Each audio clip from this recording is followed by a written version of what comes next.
You're listening to The Voluntary Life, where you can hear ideas for finding freedom in an unfree world.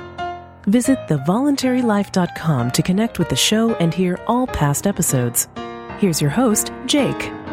Hi, it's Jake here. Welcome to The Voluntary Life. If you're interested in the kind of radical lifestyle changes that I talk about on this podcast, like going for financial independence or peaceful parenting or any of the other topics that I talk about, then this episode is kind of a warning about something to be aware of, which is that if you radically change your lifestyle, if you try and improve your life, you will disrupt your personal relationships. And that's what I'm going to talk about in this episode.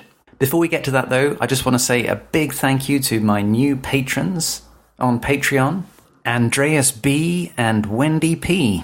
This episode is brought to you because of the support of people like Andreas and Wendy. And if you would like to help make this podcast possible, you can do so by becoming a patron on Patreon. If you do choose to support the show, you'll get access to over 70 bonus episodes and many other rewards. And if you prefer not to use Patreon, you can also support me using cryptocurrency with Bitbacker. To find out more, you can check out the links that I will put in the show notes, which you can access directly on your podcast player, or alternatively, you can go to my website, thevoluntarylife.com. Okay, on with today's episode. As I said in the introduction, I talk about many significant lifestyle changes on this podcast.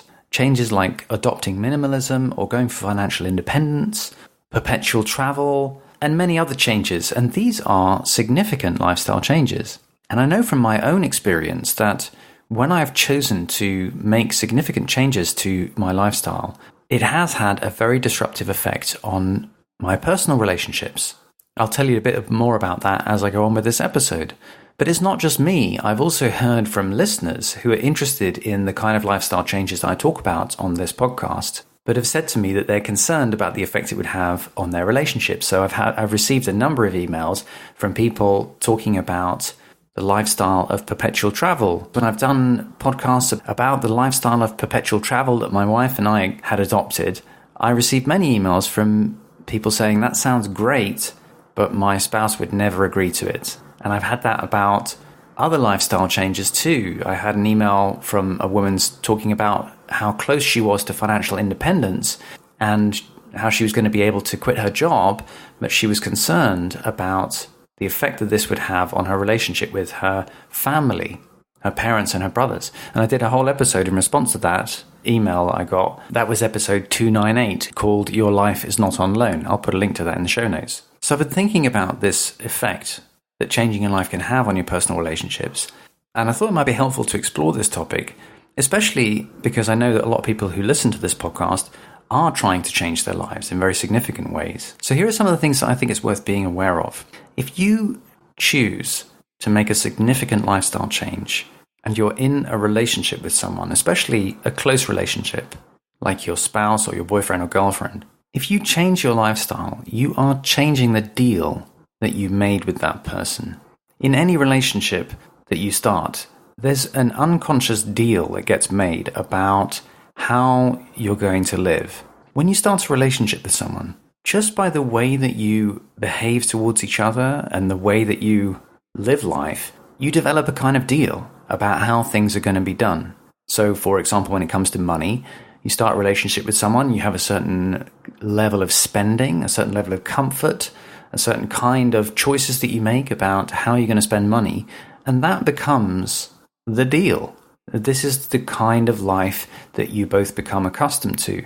Ideally, of course, this is something you want to be talking about explicitly and be very conscious of, but a lot of the time, these are things that get adopted unconsciously without much discussion. But whether or not you've talked about it or not, it is a kind of a deal. And if you choose to change your lifestyle very significantly, you are changing the deal that you made with your partner or anyone else very close to you. So let's say that you started out with a relatively high consumption lifestyle, enjoyed buying lots of things and living a relatively high spending lifestyle with your partner. If you then decide that you want to pursue financial independence and you want to be significantly more frugal and save your money and invest it, kind of like an extreme saving approach to achieving financial independence, that is changing the deal with your partner, who expects to be doing certain things at the weekend, who might expect to be going on certain kinds of holidays and eating out and doing all the kinds of things that you can do with a higher level of spending that you might not be doing if you choose to live more frugally. And I'm not saying that it's wrong to change the deal, because everyone's learning and everyone's trying to find the best way to live, hopefully. And so, if you want to pursue financial independence, if this becomes important to you, it's not wrong for you to want that.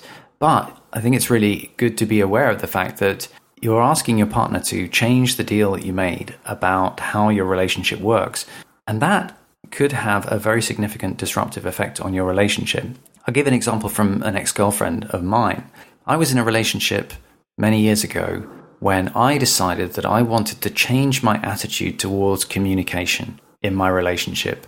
I came to the realization that I had avoided a lot of conflict, that I had generally been quite selective about what I would talk about. I hadn't really spoken my mind, and I hadn't been authentic about my thoughts and feelings about lots of topics. I'd basically tried to keep the peace. And I came to realize that in doing that, I wasn't being myself. I was being cautious about what I showed of myself.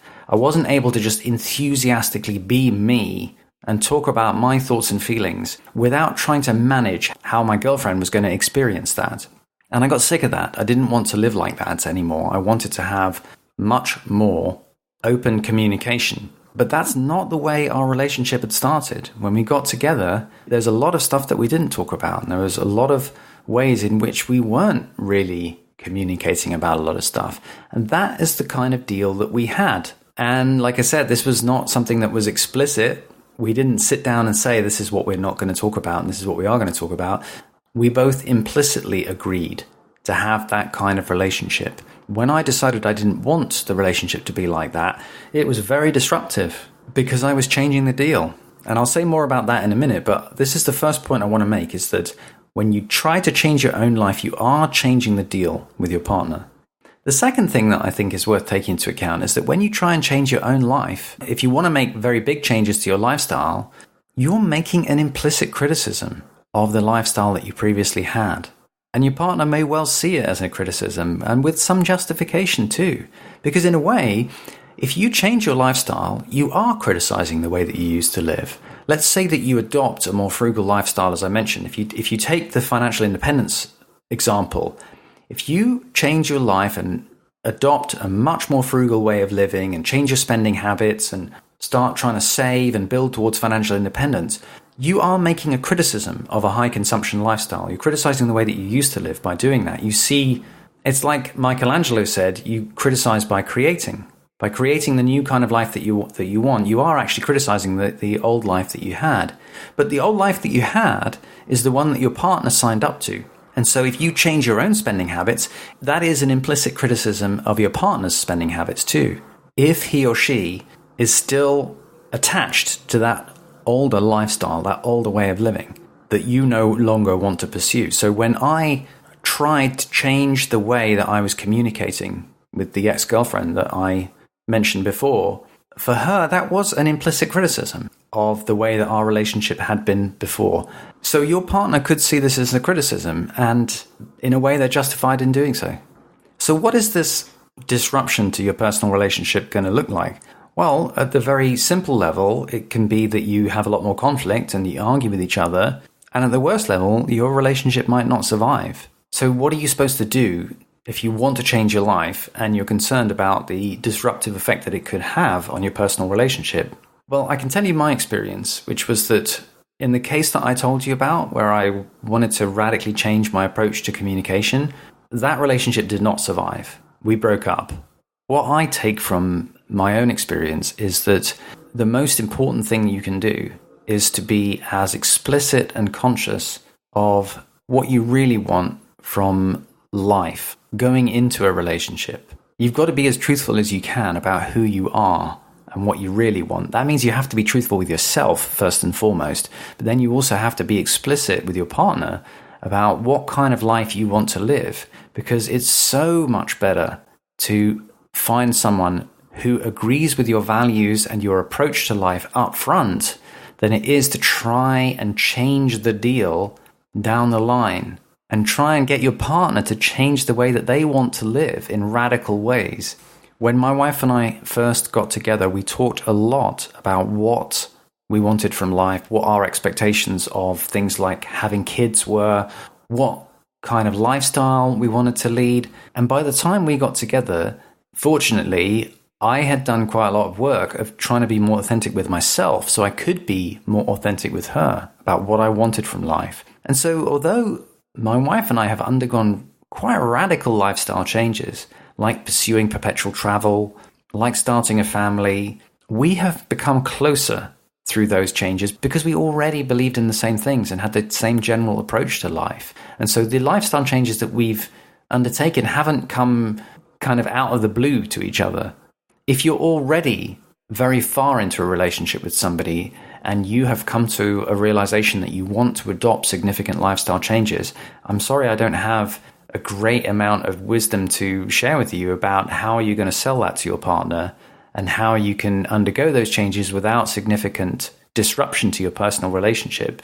I hope it's helpful to be conscious of the potential disruption so at least you can do what you can to make it a process that your partner can be on board with. But the main thing that I have learned is that if you want to adopt radical lifestyles like the kinds of things that I talk about on this episode, these are the kinds of things that you should be as upfront about your values as possible in the beginning of a relationship so that you find someone who's on the same page and who's excited by the same things as you.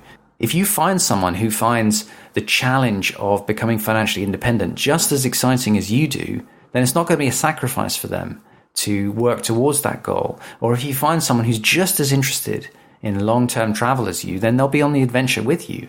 Or somebody who's also as passionate as you are about peaceful parenting, then this will be a way for them to live their values as well as you living yours, rather than you trying to persuade them of something radically different to what they anticipate about the way that they want to parent. And this is true for minimalism and any of the other lifestyle changes that I talk about on this podcast. You've got to be enthusiastically yourself and upfront about your values in the beginning if you want your partner to be on board with unconventional life choices. That's been my experience. I hope you find that helpful. I'd love to hear what you think.